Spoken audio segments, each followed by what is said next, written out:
Imagine this: you wake up in the morning, and before you even brush your teeth, your phone buzzes with messages, emails, and notifications. Someone at work needs a favor, a friend asks you to meet up later, and a family member wants your help with something urgent. Your day hasn't even started, and already, demands are pulling you in multiple directions. Now, be honest, how often do you say yes to things you don't really want to do? Maybe out of obligation, guilt, or simply because saying no feels too uncomfortable. For most of us, the answer is far too often. If there is one simple word that seems impossibly difficult to say, it is no. Just 2 letters, yet it carries so much weight. But why is it so hard? In a world where opportunities, requests, and distractions are endless, we've been conditioned to believe that saying yes is the right thing to do. That agreeing to everything makes us more likable, more successful, or even more worthy. But what if I told you that constantly saying yes is quietly destroying your peace, your energy, and your purpose? Think about it. Every time you say yes to something meaningless, you are saying no to something that truly matters.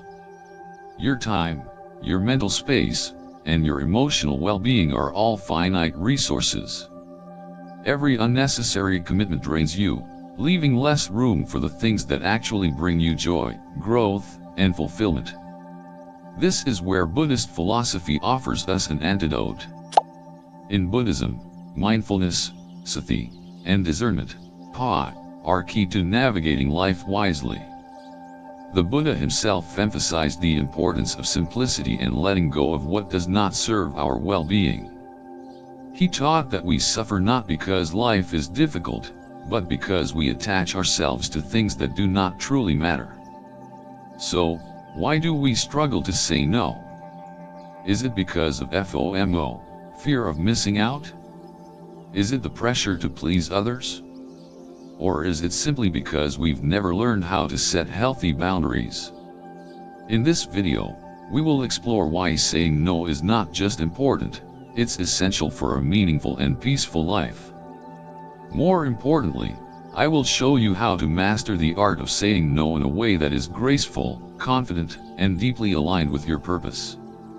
But before we dive into the solutions, let me tell you a story. A story about a wise monk, a powerful village chief, and a simple yet profound lesson about the freedom of choosing what we engage with. And trust me, you'll want to hear how this ends. Number 1, real life story, the monk and the village chief. In a quiet village, nestled between rolling green hills, a wise Buddhist monk lived in a small monastery surrounded by nature. His days were simple, teaching those who sought wisdom, meditating under the Bodhi tree, and living with quiet contentment. To the villagers, he was more than just a monk, he was a symbol of peace, a man untouched by the chaos of the world. One day, the village chief, a man of great ambition and influence, arrived at the monastery.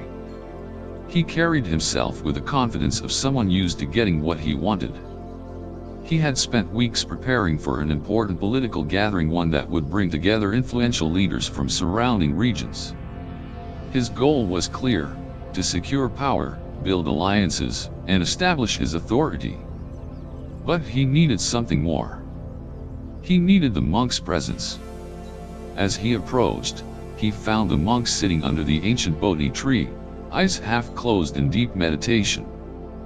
The air around him felt still, undisturbed. The chief hesitated for a moment, then cleared his throat. "Venerable sir," he began, bowing slightly, "I have come to invite you to an important gathering.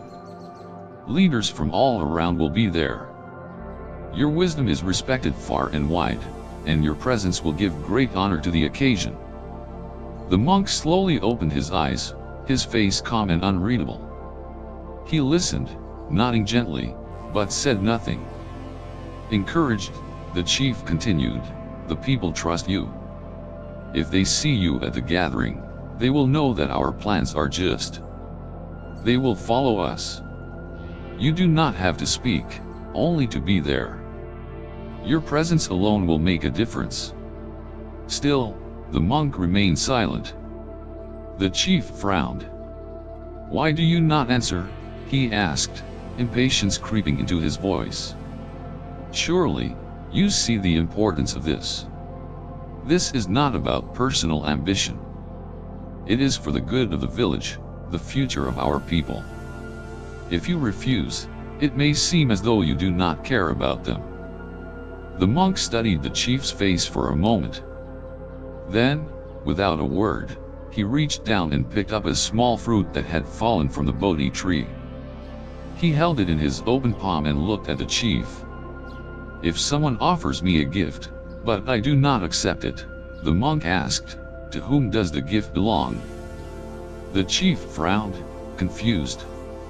"To the one who offered it, of course." The monk nodded. "Likewise, if I do not accept your invitation, the expectations attached to it remain with you, not me. My peace is not dependent on whether I attend or not. Just as I do not take what does not serve me, I do not engage in matters that do not align with my path." The chief stood in silence. He had come expecting to persuade, expecting that the monk, like so many others, would yield to the weight of obligation. But instead, he found himself questioning his own intentions. The monk had not rejected him out of stubbornness or disrespect, he had simply chosen what was true to him. As the chief walked away, he felt something unfamiliar. Not anger, not disappointment, but a quiet realization. Power, he understood now, was not in how many people stood beside him, but in the clarity of one's own convictions. This story holds a timeless lesson. In life, we are often pressured to say yes to obligations that do not serve us, whether it be social expectations, professional demands, or personal commitments. But true strength lies in knowing when to decline with wisdom and grace. So ask yourself, how often do you accept things that do not align with your values, simply because you feel obligated? And what would happen if, like the monk, you learn to say no with peace and certainty? Number 2, understanding why we say yes. Understanding why we say yes so often is the first step toward learning how to say no effectively. Many people assume that agreeing to every request, opportunity, or obligation is a sign of generosity or productivity, but in reality, it often leads to stress, exhaustion, and a lack of fulfillment. When we look deeper, we realize that our tendency to say yes is driven by subconscious fears and societal conditioning. These psychological forces compel us to prioritize external expectations over our own well-being, making it difficult to set boundaries. One of the most common reasons we say yes is the fear of missing out, FOMO. In today's hyper-connected world, we are constantly exposed to images and stories of people engaging in exciting activities, achieving success, or expanding their social circles. Social media amplifies this pressure, making us feel that every opportunity we decline is a lost chance to be part of something bigger. Whether it's an invitation to a social event, a business opportunity, or even a minor distraction like checking our phones, FOMO creates a sense of urgency that overrides rational decision-making. Instead of asking whether an opportunity aligns with our values and goals, we say yes out of fear that we might regret saying no. However, when we analyze our past experiences, we often find that many of the things we said yes to were not as meaningful or rewarding as they seemed in the moment. By recognizing this pattern, we can begin to shift our mindset and prioritize decisions based on long-term fulfillment rather than short-term gratification. Another significant reason we struggle to say no is the fear of disappointing others. Human beings are inherently social creatures, and our relationships play a crucial role in shaping our emotions and decisions. From a young age, we are taught to be polite, accommodating, and considerate of others' feelings. While these values are important, they can become problematic when they lead us to overextend ourselves at the expense of our own well-being. Many people say yes to requests from family, friends, or colleagues, not because they genuinely want to, but because they fear that saying no will make them appear selfish, unkind, or unreliable. This fear is especially strong when dealing with authority figures, close friends, or loved ones, as the emotional stakes feel higher. Buddhism teaches that attachment to the opinions of others creates suffering, dukkha, because it prevents us from acting with authenticity and wisdom. The Buddha emphasized the importance of self-awareness and right action, samkamanta, rather than blind adherence to social expectations. By practicing mindfulness, we can observe our emotional responses without being controlled by them. Instead of automatically agreeing to every request, we can take a moment to reflect: am I saying yes because I genuinely want to, or because I fear how the other person will react? When we shift our focus from avoiding discomfort to making choices that align with our values, we empower ourselves to set healthier boundaries. Closely related to the fear of disappointing others is the desire for approval. Many people subconsciously tie their self-worth to how much they can do for others. The more tasks they take on, the more they feel valued, respected, or needed. This mindset is especially common in work environments, where employees feel pressure to say yes to every task or project to prove their dedication. In social settings, people often agree to plans or favors even when they don't want to, simply because they want to be liked. While the desire for connection and validation is natural, constantly seeking approval through excessive yes responses can lead to burnout, resentment, and a loss of personal identity. Buddhism offers a different perspective on self-worth, one that is based on inner peace rather than external validation. The teachings of non-attachment, upekkha, remind us that our value is not determined by how much we do for others, but by our ability to live in alignment with wisdom and compassion. The Buddha himself was frequently asked to engage in debates, attend royal gatherings, or intervene in conflicts, yet he often declined when he felt that his presence was not necessary or beneficial. This demonstrates that saying no does not make us less kind, helpful, or respected.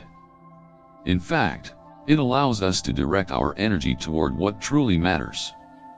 By internalizing this lesson, we can begin to detach our self-worth from the number of obligations we take on and instead focus on cultivating genuine fulfillment. A final reason many people struggle to say no is a lack of clear priorities. When we do not have a strong sense of what truly matters to us, everything seems equally important. As a result, we feel obligated to say yes to every opportunity, fearing that we might miss out on something valuable. However, without clear priorities, we risk spreading ourselves too thin and making little progress in any area of life. This lack of focus can lead to frustration, stagnation, and a sense of being constantly overwhelmed. Buddhism teaches that clarity comes from self-inquiry and intentional living. The concept of right intention, samsankappa, encourages us to reflect deeply on what we truly value and what contributes to our well-being. When we take the time to define our priorities, whether in our spiritual practice, career, relationships, or personal growth, we gain the confidence to say no to distractions and yes to what truly aligns with our purpose. This practice requires discipline, but the rewards are profound. Instead of feeling scattered and reactive, we become more focused, present, and in control of our choices.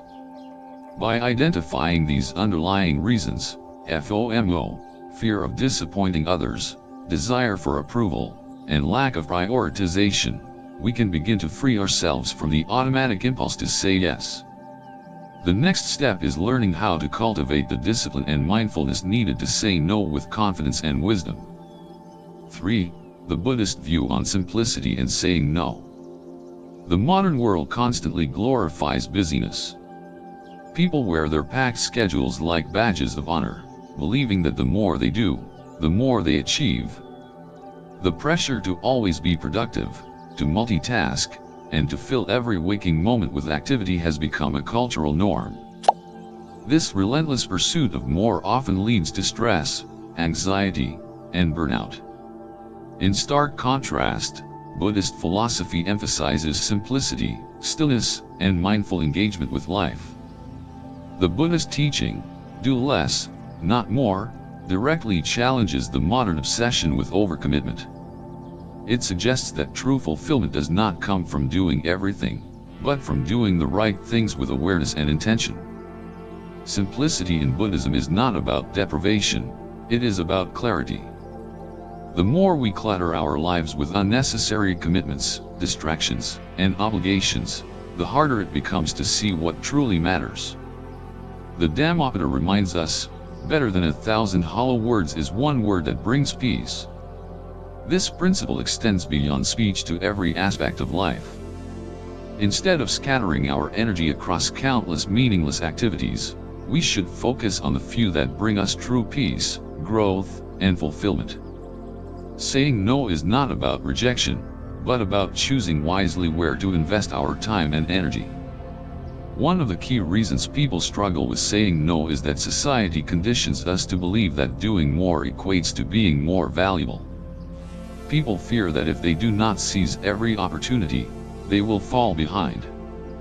But Buddhist wisdom teaches us that real value comes not from quantity but from quality. Consider the way a skilled sculptor works. Instead of adding more clay to an already well-formed statue, they carefully chisel away excess material to reveal the beauty within. In the same way, our lives become more meaningful not by adding more obligations, but by removing the unnecessary ones. Simplicity, or minimalism in thought and action, has always been a cornerstone of Buddhist practice. Monastics take vows of renunciation, not because they seek hardship, but because they understand that material excess and mental clutter create suffering. For lay people, this does not mean giving up everything, but rather cultivating discernment, understanding which commitments serve our highest good and which do not. Many people accumulate responsibilities out of habit, without questioning their necessity. By embracing a mindset of simplicity, we free ourselves from this unconscious cycle and create space for deeper experiences. Multitasking is another modern practice that directly contradicts Buddhist teachings. Society often encourages juggling multiple tasks at once, believing it increases efficiency. However, research shows that multitasking actually reduces productivity and increases stress. The Buddhist principle of mindfulness, sati, teaches us that true effectiveness comes from full presence in each moment. When we say yes to too many things, our attention is fragmented, and we fail to engage deeply with anything. On the other hand, when we say no to distractions, we create the opportunity to immerse ourselves fully in the tasks and relationships that matter most. Buddhism encourages us to examine whether our commitments align with our core values. A useful exercise is to reflect on what brings genuine contentment. If an activity or obligation does not contribute to our well-being or that of others, why hold on to it?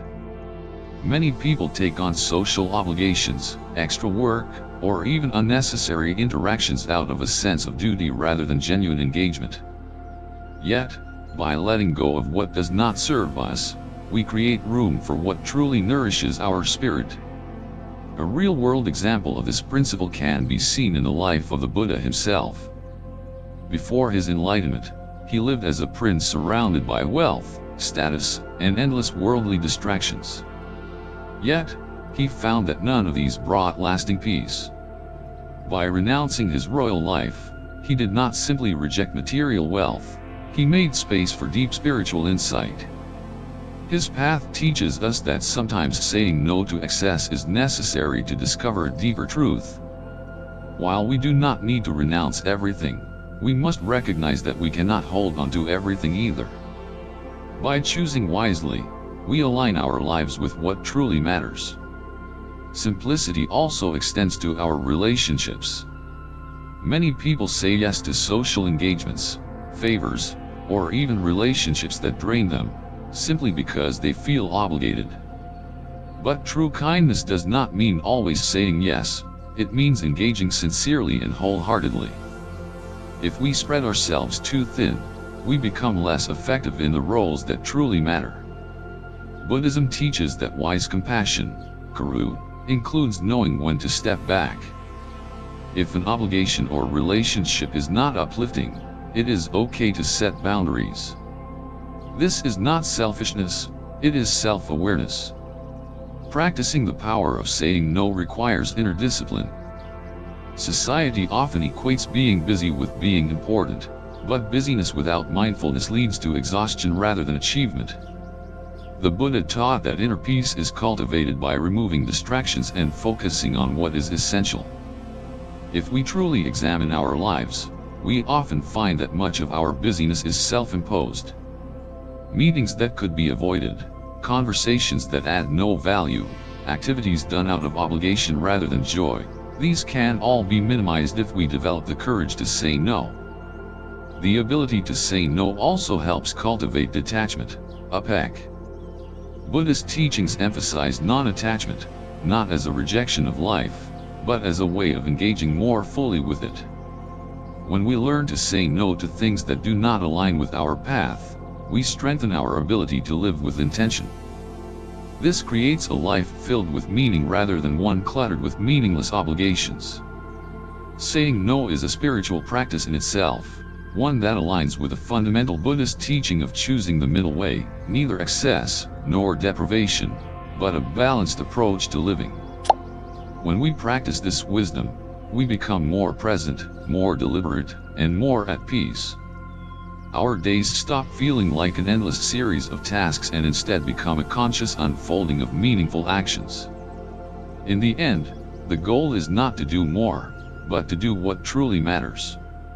Saying no is not a rejection of life, but a deeper embrace of it. But understanding why we struggle to say no is one thing. But how do we actually start saying it? How do we do it in a way that feels natural, not forced? Here are 5 practices that can help. Number 4. Practical steps to saying no mindfully. Now, let's explore 5 practical ways to master the art of saying no and create a more mindful life. 1. Build self-awareness. Self-awareness is the foundation of wise decision-making. Without it, we often say yes automatically, without considering whether it serves us. Before committing to anything, ask yourself, why am I saying yes? Is this aligned with my values and long-term goals? Will this decision bring peace or add unnecessary burden? When we become more self-aware, we shift from reacting impulsively to making conscious choices. This practice aligns with the Buddhist concept of mindfulness, sati, being fully present and aware of our thoughts, emotions, and actions. Instead of blindly following habits, we pause, reflect, and decide intentionally. Example: imagine a student preparing for an important exam. A friend invites them to a late-night party. The student hesitates. If they go, they may struggle to focus the next day. However, if they say no, they preserve their energy for their studies. In such moments, self-awareness helps in making the right decision. Many times, we regret saying yes because we acted without reflection. But when we train ourselves to pause and evaluate, we gain control over our choices. 2. Develop self-discipline. Saying no requires discipline. The mind naturally seeks pleasure and avoids discomfort, which is why distractions and temptations often overpower our long-term intentions. To break free, we must train ourselves to prioritize what truly matters over what feels good in the moment. The Buddhist principle of right effort, samvima, teaches that success on the spiritual and personal path requires continuous effort. We must actively guard against distractions, just as a gardener removes weeds to protect their plants. This means learning to resist temptations, whether it's social media, gossip, or overcommitting to obligations that drain us. Example: the Buddha himself was tempted by Mara, the embodiment of distraction and desire, before his enlightenment. Mara tried to shake his resolve with illusions, doubts, and worldly temptations. But through unwavering discipline, the Buddha overcame the distractions and remained focused on his path. Likewise, when we encounter distractions, whether it's a tempting but unnecessary social event, an unproductive habit, or a task that does not serve our goals, we must exercise discipline. It's not about rejecting fun or joy but about knowing when something is truly beneficial versus when it is merely a fleeting indulgence. 3. Respect the value of time. Time is our most precious resource. Unlike money, which can be earned and lost, time can never be reclaimed once spent. Many people treat their time carelessly, saying yes to obligations that drain them rather than enrich them. But Buddhism teaches that time should be used wisely. The concept of impermanence, anicca, reminds us that every moment is fleeting. This is why Buddhist monks live with intentionality, ensuring that their time is spent in meaningful ways. By respecting time, we naturally learn to say no to things that waste it. Example, a successful entrepreneur understands this principle well. Instead of attending every networking event, responding to every email, or taking on every opportunity, they carefully choose engagements that align with their mission. They recognize that not every opportunity is worth pursuing, and they guard their time as they would guard their wealth. Similarly, we must develop the discernment to distinguish between activities that add value and those that are mere distractions. Imagine if you treated your time like money. Would you spend it recklessly on things that don't matter? Probably not. By recognizing that time is more valuable than money, we gain the courage to say no to meaningless commitments and yes to what truly matters. 4. Ask the magic question, is it necessary? Before committing to anything, pause and ask, is this really necessary? Does this align with my spiritual and personal goals? Will this contribute to my well-being or someone else's in a meaningful way? Often, we agree to things out of habit or social expectation rather than necessity. But if we challenge ourselves to ask whether something is truly needed, we avoid being pulled into obligations that do not serve us. Example, a Buddhist monk receives an invitation to attend a lavish social event. While he respects the gesture, he understands that attending does not serve his practice. He politely declines, choosing instead to spend his time meditating and teaching. This is not an act of rejection but an act of alignment. By filtering choices through the lens of necessity, we avoid being drawn into activities that drain our energy. Many of the things we say yes to are not essential, they are simply things we feel obligated to do. But when we start questioning our decisions, we gain the power to reclaim our time and focus. In modern life, this could mean declining a last-minute request from a colleague that disrupts our schedule, saying no to a project that does not align with our long-term vision, or choosing to spend time on activities that nourish our soul rather than those that merely keep us busy. 5. Define what truly matters. Clarity is power. Without a clear sense of what is important, everything seems equally urgent. This lack of focus leads to overcommitment, stress, and burnout. Buddhism teaches that we must actively cultivate clarity, the wisdom to see what truly matters and what does not.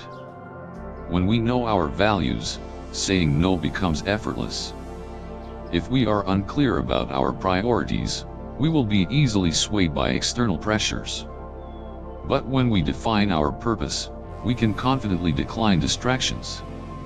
Example, consider a painter deeply passionate about their art. If they allow every social request, work obligation, or minor distraction to take precedence, they will never complete their masterpiece. But if they are clear about their purpose, they can confidently decline anything that does not support their artistic growth. Similarly, if we wish to cultivate mindfulness, improve our well-being, or deepen our relationships, we must be selective about where we invest our energy. The Buddhist concept of right intention, Samsankappa, teaches us to align our thoughts and actions with our deeper purpose. By practicing this, we eliminate activities that do not contribute to our growth and focus only on what leads to enlightenment and peace. The key takeaway is this: if you don't define your priorities, someone else will define them for you. Instead of being reactive, take control of your choices. Define what truly matters, and let go of what does not. Mastering the art of saying no is not about rejecting opportunities or avoiding responsibilities. It is about making choices that align with our deeper values. By building self-awareness, developing discipline, respecting time, questioning necessity, and defining priorities, we create a life filled with meaning rather than one cluttered with distractions. Each no we say to unnecessary obligations is a yes to something more meaningful. And as we refine our ability to say no wisely, we move closer to a life of clarity, peace, and fulfillment. Now that we've uncovered the hidden costs of always saying yes and explored the wisdom of mindful decision-making, it's time to ask yourself, what do I truly want to say yes to? Because here's the truth, saying no isn't about rejection. It's not about being cold, distant, or selfish. It's about choosing what truly matters. The Buddha once said, "Your work is to discover your world and then with all your heart give yourself to it." But how can we give ourselves fully to what matters if we are constantly pulled in 1,000 directions? How can we cultivate a life of peace, clarity, and purpose if we are afraid of disappointing others? Saying no is not an act of cruelty, it is an act of self-respect. It is a way of reclaiming your time, your energy, and your focus. It allows you to practice self-awareness by understanding why you say yes and no. Are you acting out of fear or wisdom? It helps you develop self-discipline by staying committed to your true goals rather than being swept away by distractions. It teaches you to value time as an irreplaceable asset because time is more valuable than money. Every yes you give takes time away from something else. It reminds you to ask, is this necessary, before making a commitment, allowing you to pause and reflect on whether something will serve your growth and well-being. It ultimately pushes you to define what truly matters, because the clearer you are on your purpose, the easier it is to say no to what does not align with it. The ability to say no is about creating space for what nourishes you, space for what brings you peace, and space for what truly aligns with your deepest intentions. Now, I have a challenge for you. Today, before the day ends, I want you to say one mindful no. It could be declining an unnecessary commitment, turning down a distraction, or simply choosing to rest instead of forcing yourself into yet another obligation. Practice this once, and you'll begin to see the power it holds. Because at the end of the day, the quality of your life is not determined by how much you do, but by how intentionally you live. The journey to a more mindful life begins with a single choice. Start today.